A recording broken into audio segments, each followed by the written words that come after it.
privilegio poder compartir con ustedes en este culto del viernes en la noche la bendita palabra de nuestro Dios. Y para ello les invito a buscar en la Biblia, en la carta de Filemón. Vamos a estar compartiendo desde el versículo 11 al 13, después el versículo 16 y por último el versículo 18. Dice así la palabra de nuestro Dios: el cual en otro tiempo te fue inútil, pero ahora a ti y a mí nos es útil. El cual vuelvo a enviarte, tú pues recíbele como a mí mismo. Yo quisiera retenerle conmigo, para que en lugar tuyo me sirviesen mis prisiones por el Evangelio. No ya como esclavo, sino como más que esclavo, como hermano amado, mayormente para mí, pero cuanto más para ti, tanto en la carne como en el Señor. Y si en algo te dañó o te debe, ponlo a mi cuenta. Oremos entonces.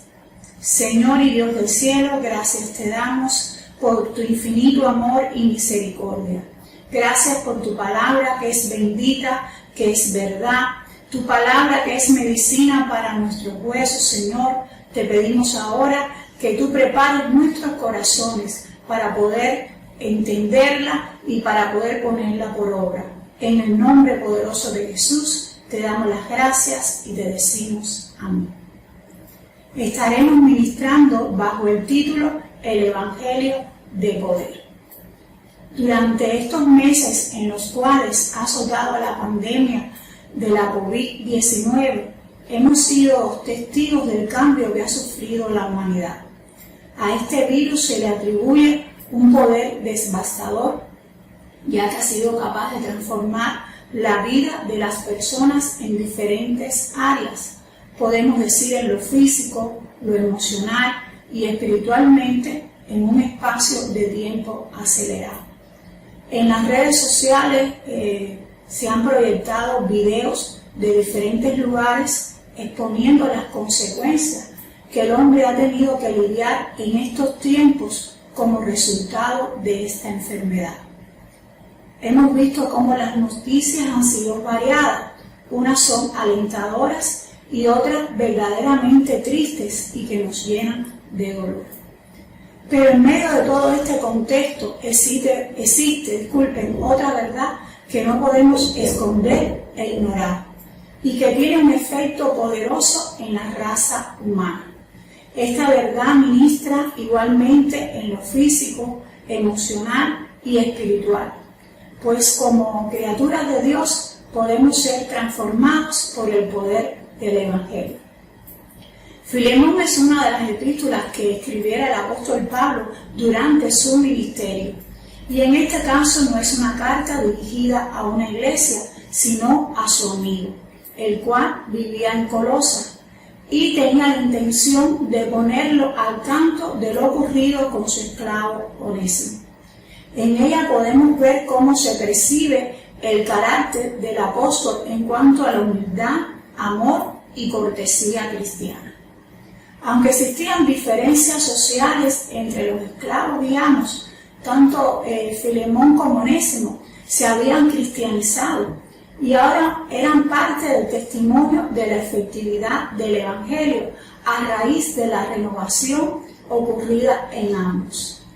Dicho esto, podemos hacernos la siguiente pregunta: ¿existe la posibilidad de ser transformado?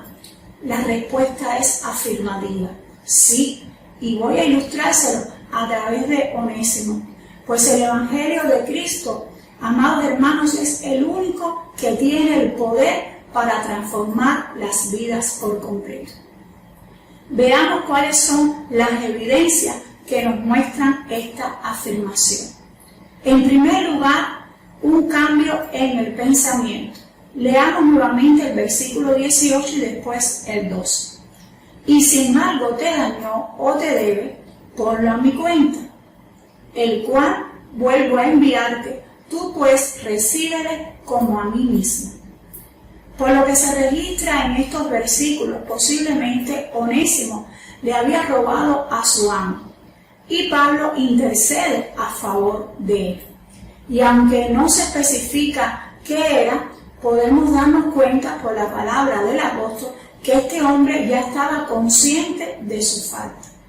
Entonces, ¿cómo se pudo lograr un cambio en el pensamiento de este esclavo? Para ello vamos a señalar dos sucesos. En primer lugar, aceptando el error. En los años en que fue redactada esta epístola, la vida de los esclavos era bastante difícil y por eso muchos se apropiaban de dinero u objetos de gran valor que les ayudaría a salir de esa condición de esclavo y obtener así la libertad. Sin embargo, una vez que Onésimo aceptó el evangelio de poder, lo siguiente que hizo fue reconocer su error. Seguramente él sintió pena por lo sucedido, porque cuando el mensaje del evangelio es revelado, nuestros errores, amados hermanos, se hacen perceptibles al darnos cuenta de la condición de pecado en la cual nos encontramos. Una vez que Jesús llega a nuestras vidas, hay una revolución internamente y vemos cómo comienza una lucha entre nuestra percepción de lo que es pecado y lo que no es pecado. Por eso es tan importante acudir a la Biblia, pues la palabra de Dios nos va reformando. Y aunque posiblemente usted no presente la misma condición de Onésimo de esclavitud físicamente, seguramente se dará cuenta que hasta ese instante era esclavo del pecado. Por eso en Romanos 6:20 vamos a encontrar la palabra que nos dice: cuando eran esclavos del pecado, estaban libres de la obligación de hacer lo correcto.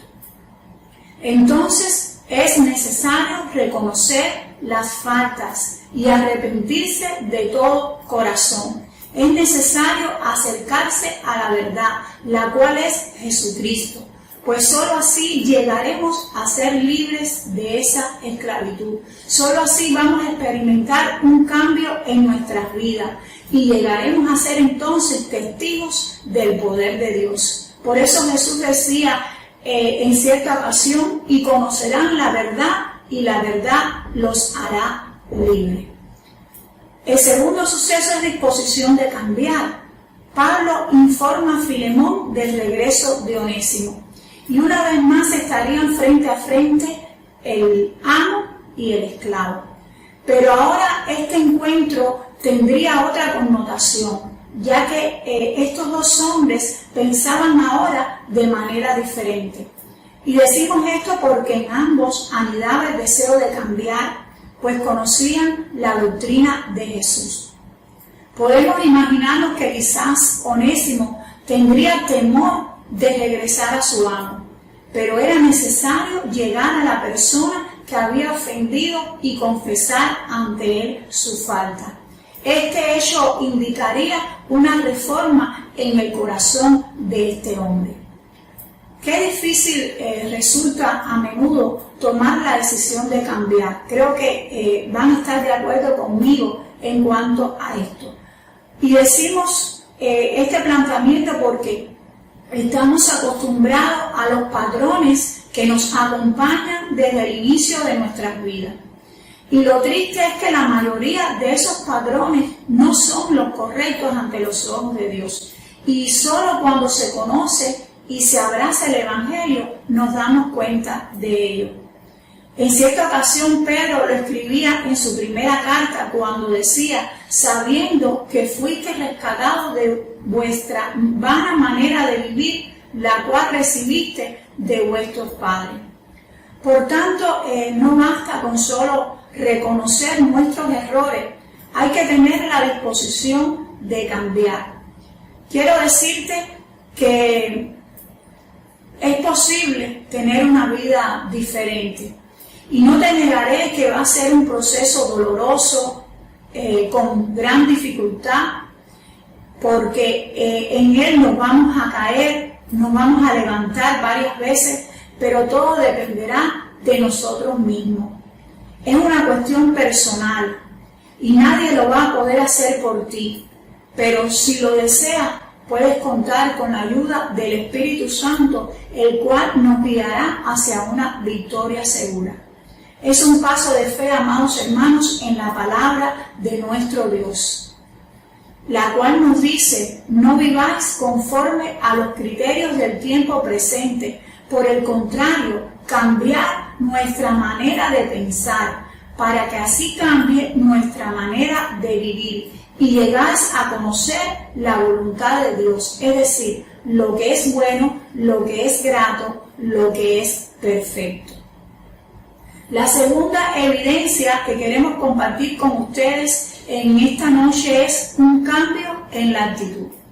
Dice el versículo 11 y el 13, el cual en otro tiempo te fue inútil, pero ahora a ti y a mí nos es útil. Yo quisiera retenerle conmigo para que en lugar tuyo me sirviesen mis prisiones por el Evangelio. Durante el Imperio Romano, la esclavitud alcanzó su grado más alto y la vida de estas personas era considerada sin valor ante sus dueños, pues la misma era medida por lo que podían rendir mientras eran útiles en su trabajo. Y Onésimo, según la declaración de Pablo, era un esclavo inútil para Filemón. Esto quizás era dado por la indiferencia y por el poco ánimo de este hombre, lo cual afectaba su forma de vida. Entonces, ¿cómo llegó Onésimo a cambiar su actitud? Realizando una transformación genuina. Podemos suponer que la deshonestidad, el egoísmo, la falsedad eran vicios comunes entre los esclavos y lógicamente Onésimo no sería la excepción. Pero todo esto fue quitado por el poder del Evangelio. El esclavo, que en otro tiempo había sucumbido a la influencia del pecado y actuado en contra de sus propios intereses, pasa ahora a convertirse en una persona útil y confiable. Desapareció su inutilidad, ya que fue transformado por la gracia de Dios. Por naturaleza somos pecadores. La Biblia dice: tengo que admitir que soy malo de nacimiento y que desde antes de nacer ya era un pecador. Por tanto, a consecuencia de ello, somos responsables con lo que hacemos con nuestra vida. A través de nuestras actitudes, amados hermanos, podemos ser de ayuda o no a otros. Por eso es tan importante nuestro testimonio, ya que estaremos en el camino o no de ser útiles con nuestro prójimo. Y lo que quiero decir con esto es que tú puedes ser útil o no con respecto a ti mismo y a la vez ser de bendición o no para los demás. Entonces te puedes preguntar en este momento, ¿se podrá lograr esto? Sí, porque es cuestión de ponerse en las manos de nuestro Dios y confiar en su palabra.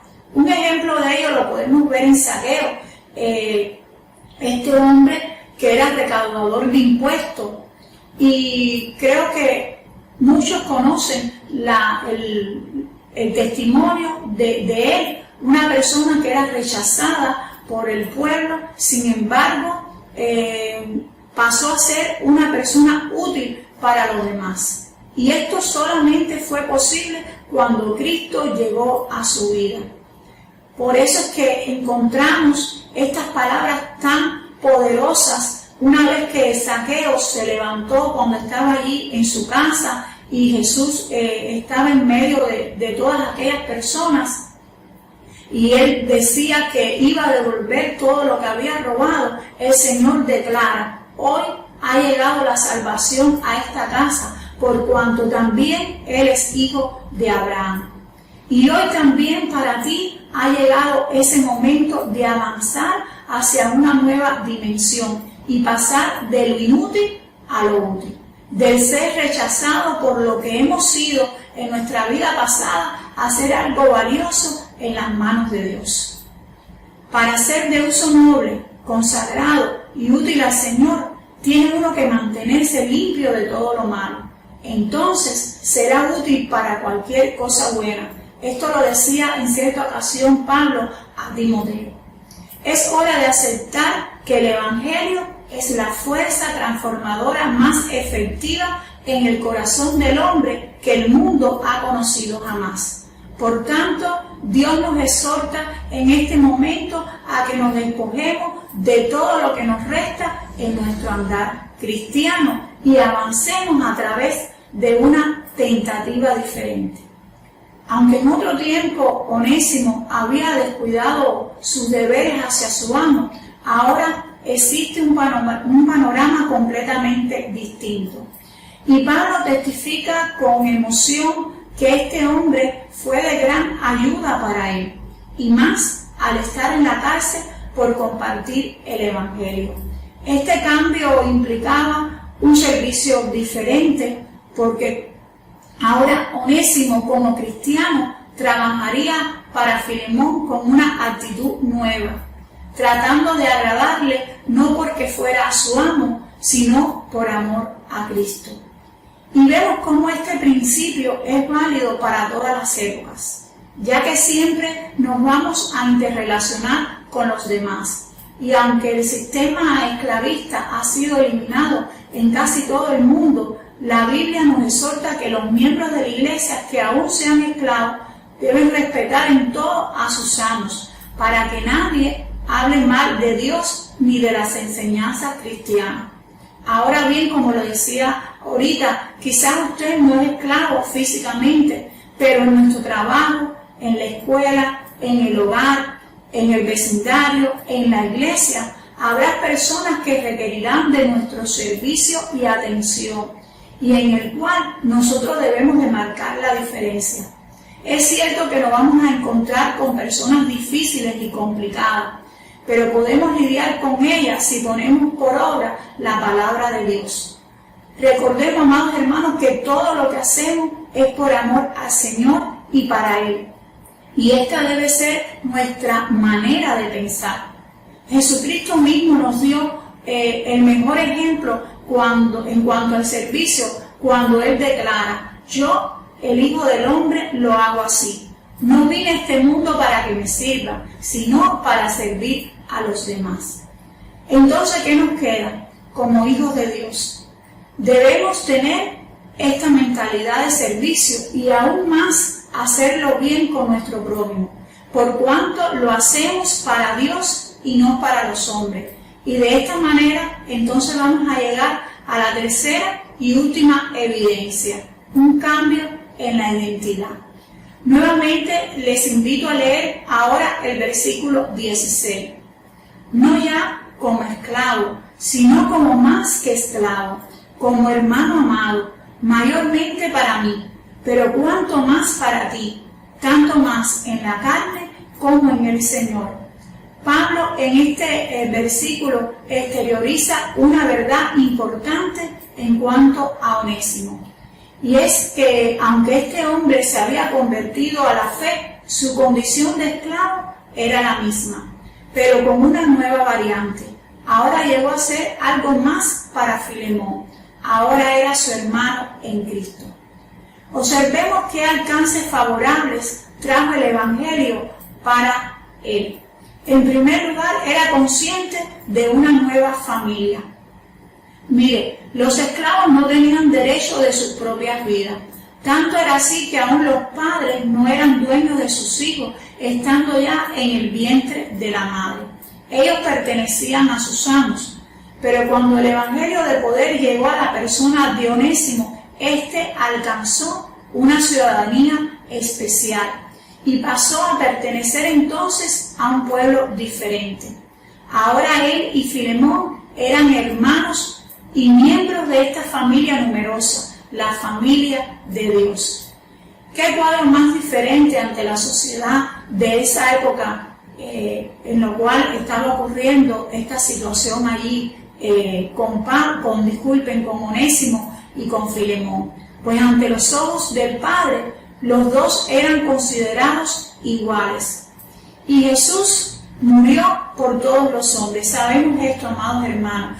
Qué cosa tan maravillosa el amor de nuestro Dios. Jesús murió sin distinción de sexo, de raza o rango social. Esto es el amor, como decía, incomparable de Dios hacia nosotros. Por eso es que más adelante en la epístola de los Gálatas podemos leer: ya no hay judío ni griego, no hay esclavo ni libre, no hay varón ni mujer, porque todos sois uno en Cristo Jesús. Quizás en este momento usted ha sufrido el rechazo o desprecio de su familia terrenal debido a la condición o conducta que llevaba anteriormente. Pero ¿qué diferencia hay cuando pasamos a pertenecer al pueblo cristiano, ya que somos lavados automáticamente por la sangre de Cristo y somos aceptados por el Altísimo? Esto es una verdad que solo la pueden entender aquellos que verdaderamente han sido iluminados por Jesús. Por eso es que para otras personas le es locura. Y quiero dictar que el cambio que produce el Evangelio en todos aquellos que son miembros del pueblo de Dios no se logra ni por magia, ni tan solo porque otros oren por ti. La respuesta está en nuestro acercamiento diario con la persona de Jesucristo, la fe y el cumplimiento de su palabra. Y esto será lo que te introduzca a disfrutar entonces de la herencia del Padre. Ahora Onésimo contaba con estos privilegios. Él podía acercarse al trono de la gracia y alcanzar misericordia a través de la persona de Cristo, pues sólo así se logra la reconciliación con el Padre. Y además, este hombre tenía la garantía de la vida eterna. Podemos declarar cuántas promesas están preparadas entonces para todos aquellos que se acercan a Cristo. En cierta ocasión, alguien me preguntó cuál era la diferencia entre ser criaturas de Dios y ser hijos de Dios. La respuesta es sencilla, le comenté. Los primeros no disfrutan de recibir la herencia que tienen todos aquellos que por la fe en Jesucristo aceptan el Evangelio de poder. Ser hijo de Dios, le dije, es arrepentirse del pecado y dejar de ser esclavos de él. Ustedes ya no son como los esclavos de cualquier familia, dice la palabra en Gálatas 4:7, sino que también son hijos de Dios. Y como son sus hijos, gracias a él tienen derecho a su riqueza. Aunque el ser esclavo no es en el orden físico, sino en lo espiritual, hemos cambiado de posición, amados hermanos, y adquirimos entonces privilegios especiales. Por tanto, yo te exhorto en este momento que no te alejes de esta gran familia, porque grandes son las promesas que Dios tiene preparadas para ti. Promesas de redención, de sanidad, de liberación, autoridad, saciedad, compañía, vida eterna. Ya el pasado quedó atrás y solo te resta poner la mirada en aquel que te ha aceptado como su hijo. Por tanto, amado hermano, tú y yo somos un testimonio del cambio que puede hacer el Evangelio de Cristo en la vida de las personas. No importa en qué condición nos encontramos cuando llegamos a los pies de Jesús, pues existe una verdad absoluta la cual no se puede negar, y es que Dios es el único que tiene el poder para llegar al corazón del ser humano y romper las cadenas de la esclavitud del pecado del cual éramos presos. Depende de nosotros o no aceptar este reto. Oremos. Te damos gracias, oh Dios del cielo, en este momento, porque tú nos rescataste del pecado, porque en ti somos libres, oh Cristo amado, y porque podemos ahora pertenecer a una familia poderosa, maravillosa, que es la familia de Dios.